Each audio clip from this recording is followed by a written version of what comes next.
Let's for sir to join because he's trying to join.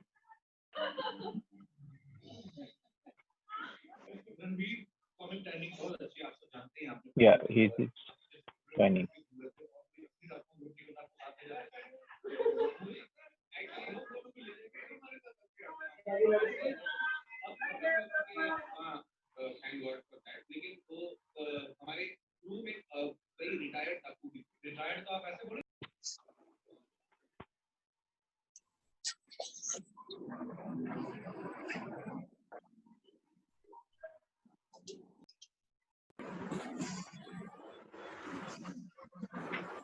Hello all. Hello, can you hear me?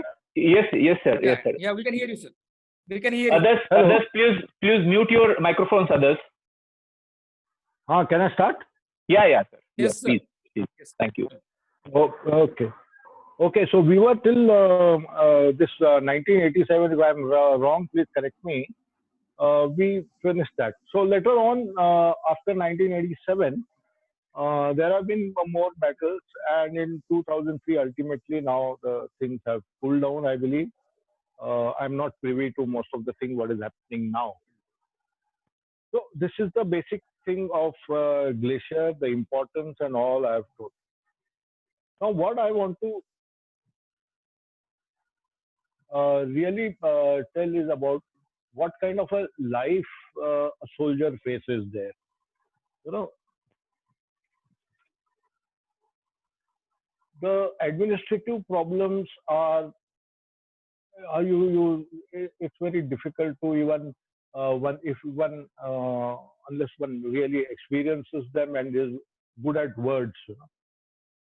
So the devastation and mess which is created by glaciers, it surpasses all kinds of wild dreams. The sound, the noise of the glacier in the night, the wind sounds, and basically the avalanche sound, the firing which comes from the enemy side and your own side.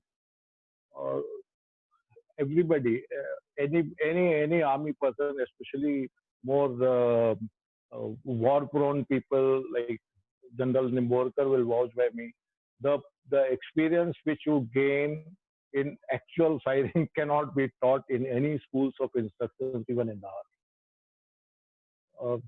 The first day when I landed up in Mana Post, and because you see, whatever you may say, the transmissions get across, they come to know that there is a change in company commander, and they will always welcome you with firing. Even we did it, they did it. So it was a come and go happens.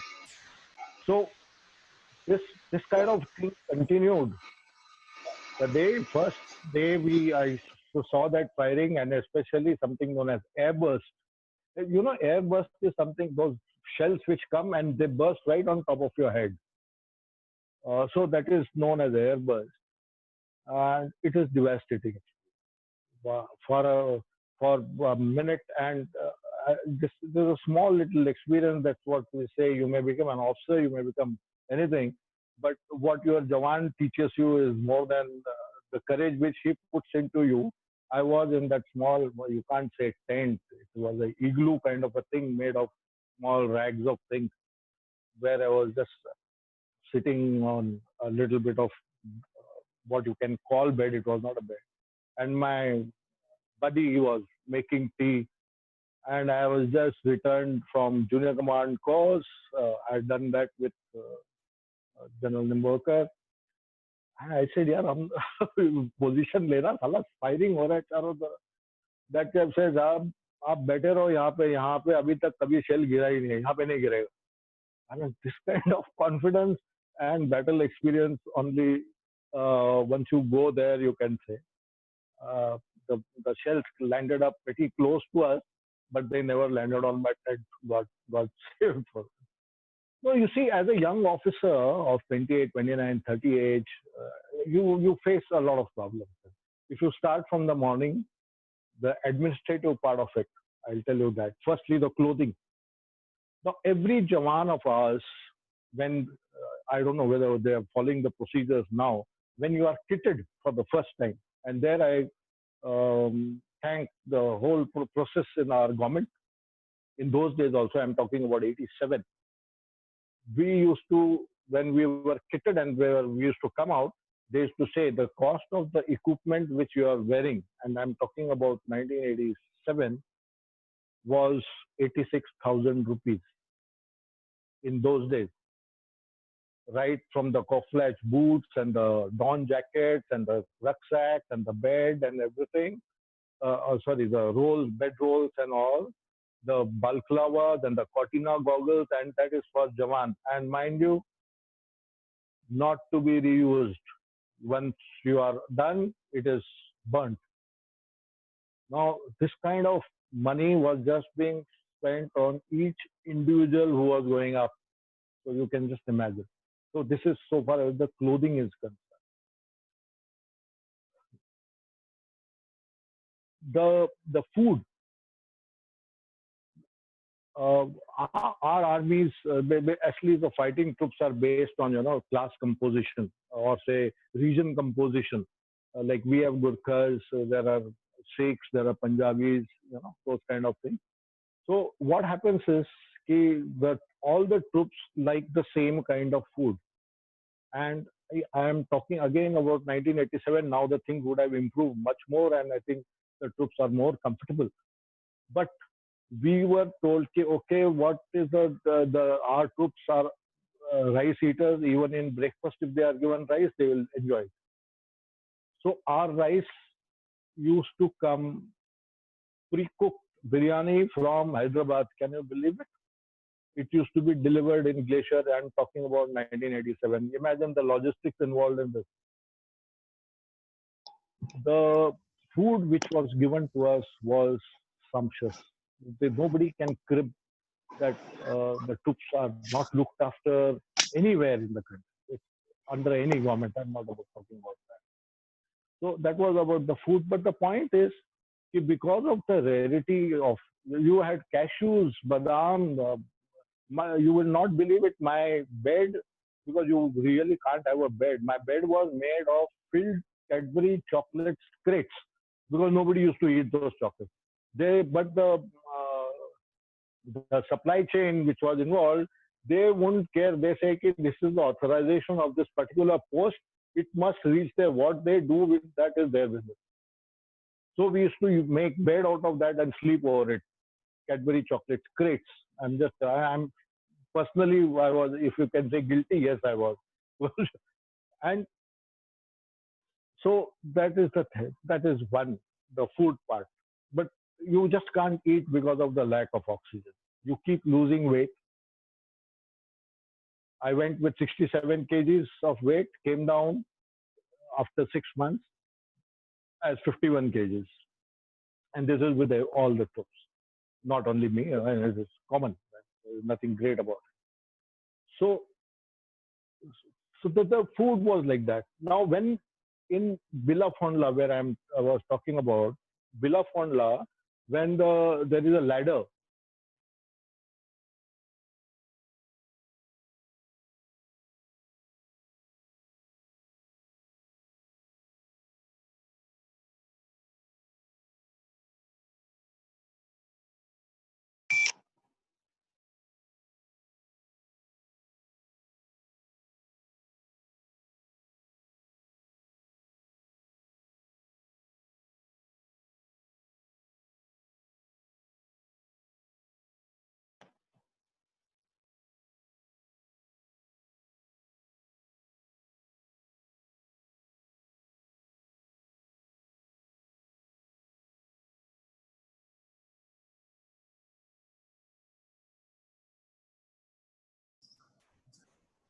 I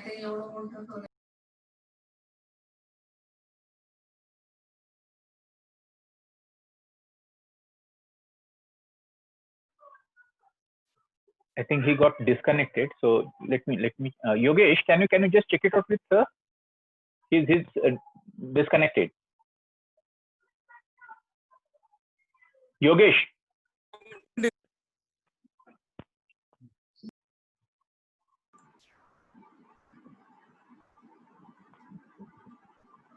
Maybe his net must have gone off.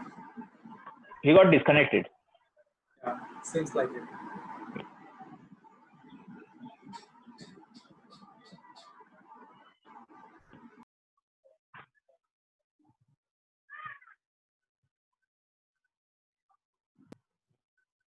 He's getting back. He got, I think, some issues. He's connecting back. Okay. Shashikant. Ah, Yeah, he just yeah, he's connecting.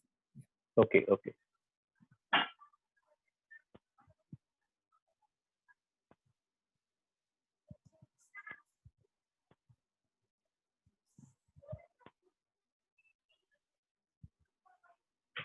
Are you able to see him connecting?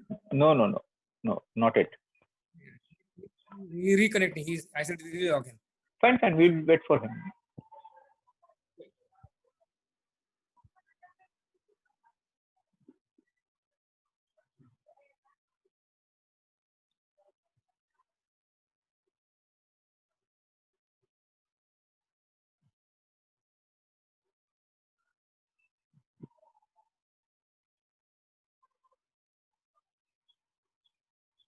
Yeah, he's connecting now.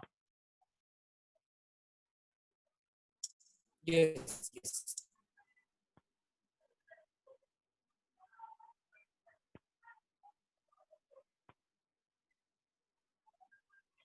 Yes, sir.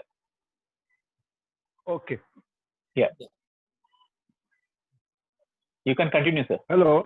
Yeah, you're audible now. Okay. Yeah, you can. Yeah. Okay. So this is basically the administrative part is pretty difficult, and one can carry on. There is no end to it. You see, the problem out there is for a soldier is the cold, is the uncertainty in life, loneliness, boredom. You have got nothing. This lockdown, if people are bored, I think they should be sent to glaciers. It is worse than even this lockdown. At least you can breathe out here. So the things are really bad there. But people say that if you serve in glacier, तुम्हारे सारे जिंदगी के सारे जन्मों के पाप माफ है, इसके बाद तो तुमको मुक्ति मिलेगी. That's the kind of a thing. And I'll tell you one very small, because we are running short of time. The problem which a young officer faces, and that time I was young. I had a boy who had got a Sena medal in a previous place at Nangi Tekri in Punch sector, and this chap had developed something known as HAPO, high altitude pulmonary edema. He was in my company, in my post, and you can imagine the tension. I've got no doctor with me. They had put some damn medicines with. I'm talking on the radio set, trying to find out what to do, how to revive this chap. And ultimately, he died. Now, he died, and this all happened around 4:35 in the evening. The helicopter movement had stopped, and all those things. And then next day in the morning, the weather packed up. That day evening, and like I told you, when the weather packs up, it just packs up. You can't just get out anywhere. No patrols, no nothing. Nothing happens. Everything just comes to standstill. So now after the second night, matlab, that night I said कि they must be keeping the body. The next day I asked these chaps कि उसका क्या पदम का क्या हाल है. तो बोलता है in Nepali, I mean all this conversation we talk to our troops in their language. He says कि साहब उसको बाहर रखा हुआ है. I said why? He says नहीं, these are all mountain troops. They have got their own hang-ups. Nepal से. He says he will take some other chap also with him. I got dragged on that. I said, okay, in my tent there were two tents. It was kind of a tent, you can say. So there was one more place where the RT chap, there's one person from artillery, RTOP as they call it. He was supposed to be there, but he had not come. Matlab, he got stuck somewhere because of the weather. So I said, usko either laake sula do. Don't worry. They advised me against that, but I said, hell. So next 3 days, that body was there with me. I used to put one agarbatti in the morning and used to carry on with my work. Now, what happened was on the fourth day was very unfortunate. In the morning, the helicopters came, and on that day, I think I got some 40 odd sorties because my post was totally this Bana and Sonam. Sonam, where I was located, was the highest, is even now the highest helipad in the world at 21,000 feet. Bana is 21,400. So it is 400 feet below. So now, on that Sonam helipad, this this body with his hand and leg stretched, helicopters which used to come were Alouettes, what we call cheetah in army parlance. Uh, the body couldn't get inside that the helicopter, and uh, because of this, what had happened was we didn't know what to do. So ultimately, as a officer, they all look at to you by ultimately you have to sort out the problem. The body has to be sent down. Now all these thing is happening around 9 o'clock. The helicopters come, go, because they know we can't put the body inside. So then I had to take a decision that okay, melt the ice, put it into convert it into boiling water, put it on his both the shoulders and somewhere in the thighs, and slightly try to loosen the body, but still nothing was happened. And ultimately, we had to cut. We had to actually cut the hand with whatever equipment which we had.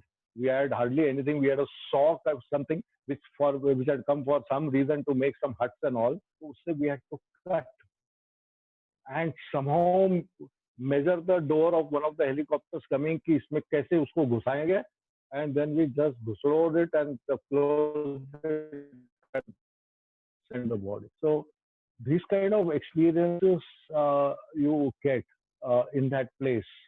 So this is the administrative issues are many, and if one can if carries on, he can carry on for 2 hours just on administrative problems in this particular area. You take a egg and bang it on the road or any place, it will not break. It is that everything is to be melted.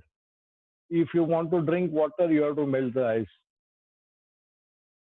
The and the biggest achievement for any individual in that area. Now, this I will tell you because this you may not find in any book. Is to do your morning or say in 24 hours one time or whenever it is to shit. You see, the problem out there is that you can't expose your body to the temperatures. You are fully clothed or you are next to a Bukhari. Bukhari is a thing which runs on kerosene oil. It burns and it's a box kind of a thing, and it emanates heat and it keeps that general area warm. So there are no bathrooms, there are no toilets. So you just dug up something, and you go and shit there. And you have to do it. You have to do that only when in the minimum time, because if your backside is exposed to the cold and if you get chilblains on your backside, then it is so horrifying. It is better to die than to get it. I've seen a couple of boys having that. It is difficult to even evacuate them because you can only lie on your stomach, nothing else. You want to eat, you want to do anything, you just can't do that. Or you have to stand, because if you stand, the clothes which are there on the back, it burns, it gets in contact with that. It's horrible. So if you are able to shit properly, your day is made. Rest enemy ka battle hota rahe, sala ye battle is the most important.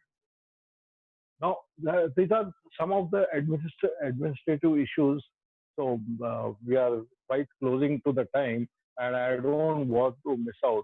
Since we have come to this helicopters and all, so I'll tell you about Gopal Krishna Dhane before I just closed down. Gopal Krishna Dhane was from Shivaji House. He was in air defense and he went as an aviator.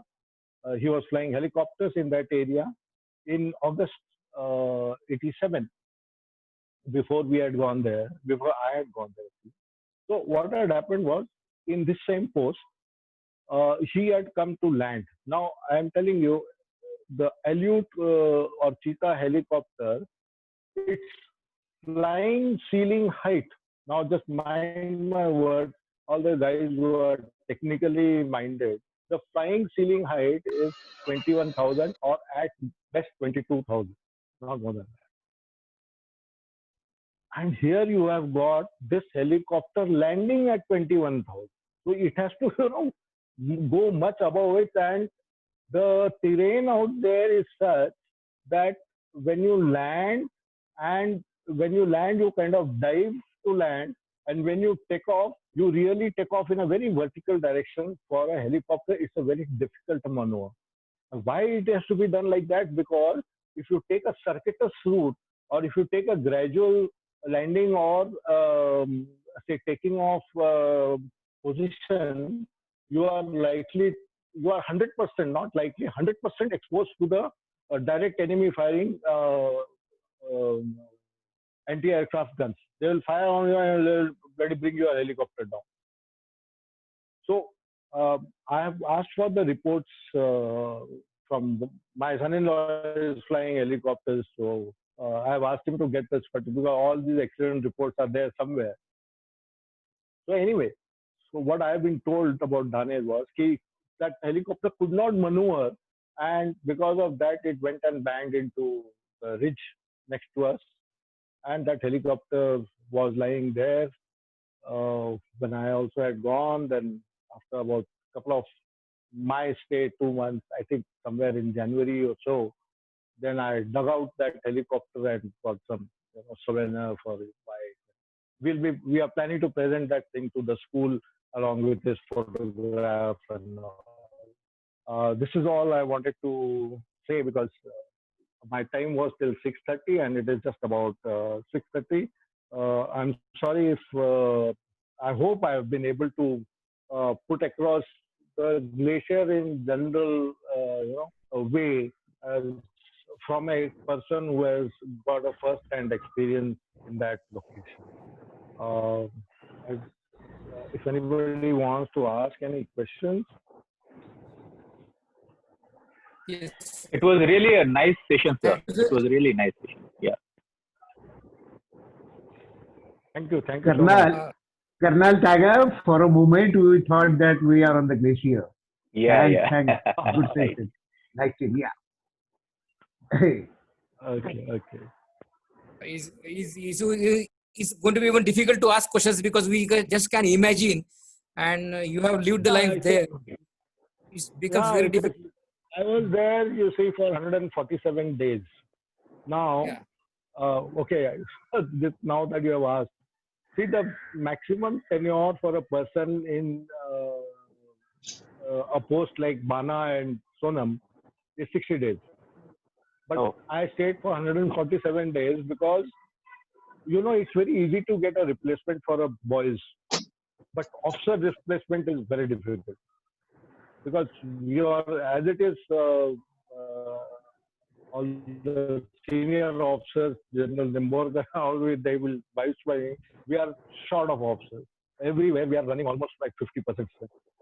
So you just don't get, and you can't say कि मेरा time हो गया. You can't put उसके आगे law, and you are always saying कि मैं जनता को अपना मुंह कैसे दिखाऊंगा if I chicken out from this time and this place. So you have to stay. You've got no choice. It's like that. So I have a question. Yeah, please. Just wanted to know, if we had the other part of Kashmir with us, would it have helped, in protecting these Siachen Glacier? Because I'm not aware of the geography and all that. So okay. I'll tell you another thing which you may not find in the books, and again I was part of this. You see, in 1986, if you remember, there was something known as Operation Brass Tack. Okay, so there was a operation known as Brass Tacks in which uh, that time we were not in Glacier, but we are at the Kartarpur, the airfield, which is there, where all these helicopter, where the aircraft take off from, and helicopter base is also there for Glacier. So that is the time when we had actually planned a massive operation, which would have been, kind of a surgical strike for then Prime Minister Rajiv Gandhi or whoever.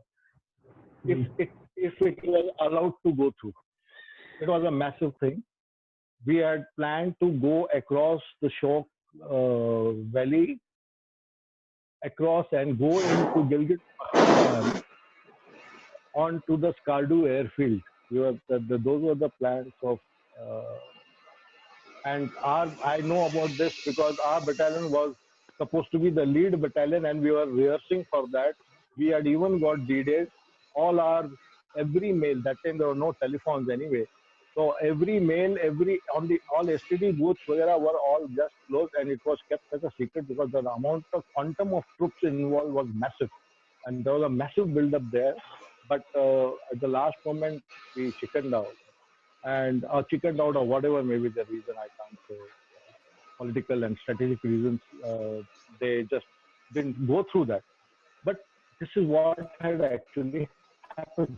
And if we, God forbid, even at officer level, only the plans were given, and being the adjutant of the unit, I had just gone through, and they said when you come to the medical casualty rate, we were expecting 40% casualties total. That was the calculation done to capture that area ultimately. They were massive, but somehow it didn't go through. Now, what is, if in Baltistan, also, the majority of the people, what now we are looking at that annexing the Azad Kashmir, or Pakistan occupied Kashmir as we call. See, Baltistan has got a mostly Shia population. Now I'm digressing a bit. But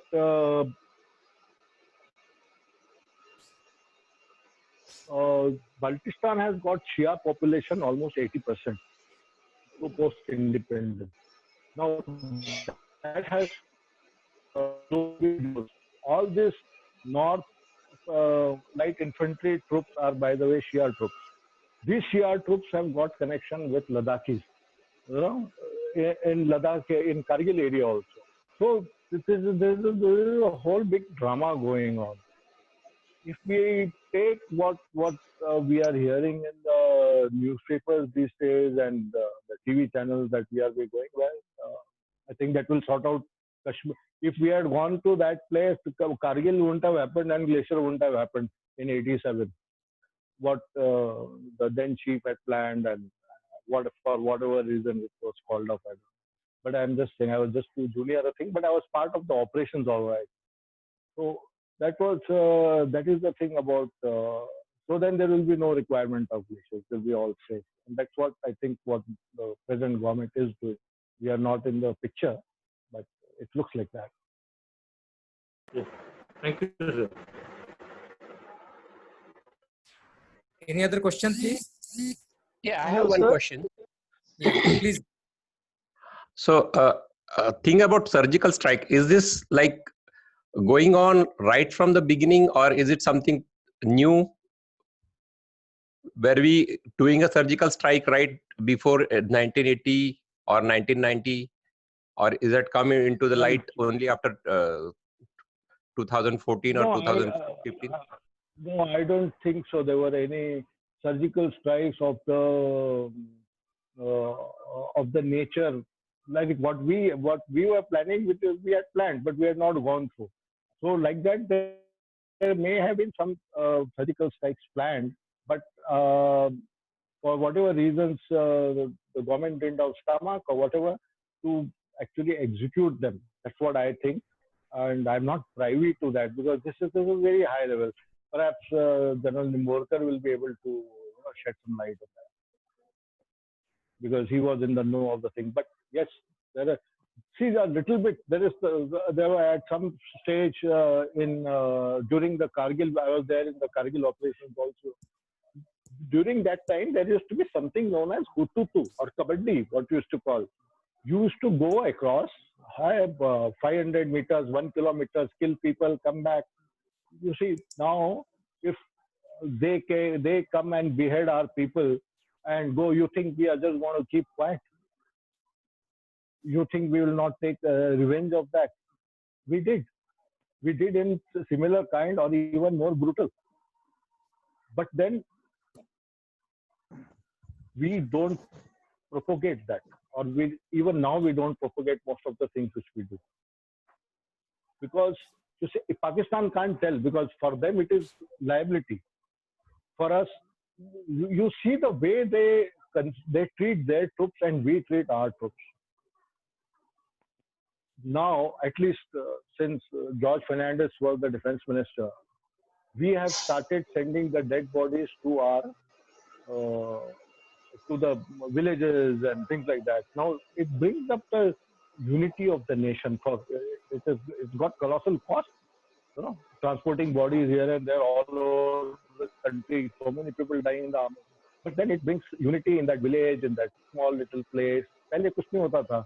I remember when I tell you this that you asked me, when I was inducted, when I was going up, you have to do some acclimatization at base camp. On the 4th day, you have to go up. On the 4th day, I was told, hold on for one more day. There are 4 dead bodies coming down below. कल उनका सुबह वो शाम को आएंगे time में, तो उनको Gurkhas don't do that अंतिम संस्कार after last light. But so bodies came late, so I said okay, ठीक है. And that अंतिम संस्कार वाला was, and that location was on the route to go up. When you start walking. So we went with our packs and all. I did, since I was the only officer, I did all that Kriya Karam. And from there only I put on my tracks and body went up. So, but now all our bodies come back. We, after that, of Vajra Shakti, we kept on telling Pakistan through messages, through whatever, that please pick up your bodies. They didn't pick up. The bodies are still lying there. See, that is the way they trade, and this is the first-hand experience. You can quote me also anywhere. This is first-hand. They never take. We fight for our dead body to be recovered. We lose people to recover our dead bodies. That is the respect which we have for our buddies, for my soldiers. There's a big, huge difference between some, I don't know, I may be misquoting somebody, but some Pakistani JCO that said, "साहब हमारे पास आपके जैसे officer होने चाहिए थे." I'm talking about 71.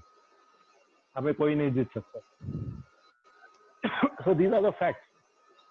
So I am not trying to act big, but then that is our, I think, suppose our culture or whatever, our ethos of our country, of our army, and it has been built into us.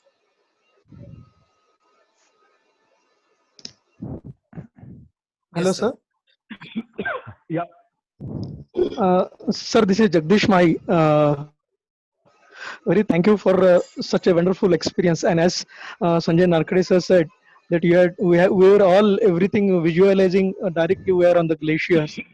So hats off to you all and all your forces, sir. So all you mentioned one point, that all we civilians were in the lockdown, etc. So at least we should remember while doing our morning duty that what you are facing there and what we are doing it here. Thank you very much for the reminder. Thank you very much, sir. Thank you so much. So whenever we will go to the loo in the morning, we will realize you, and we will remember your words on daily basis. Yeah. You see, one of the most important photographs I have there is when I was coming out from that place, and a chap took my photograph and he told me, "तुम्हारे मुंह के ऊपर कितना आनंद है देखो." It's like achieving a big thing in the day. Right, It's like right, that. right. So we have left out with last 4.5 minutes. So if anyone has any questions, please ask. I think we should wind up but now. Can I ask Sure, one but that, question? I think Sachin does have one question. Yeah. Yes, Sachin. Go. Yeah. Thank you very much, sir. Salute to you and to your team and everybody. Just one quick question, actually. I forgot. Frankly, I mean, I'm just trying to recollect. Sorry. Sorry, I just forgot.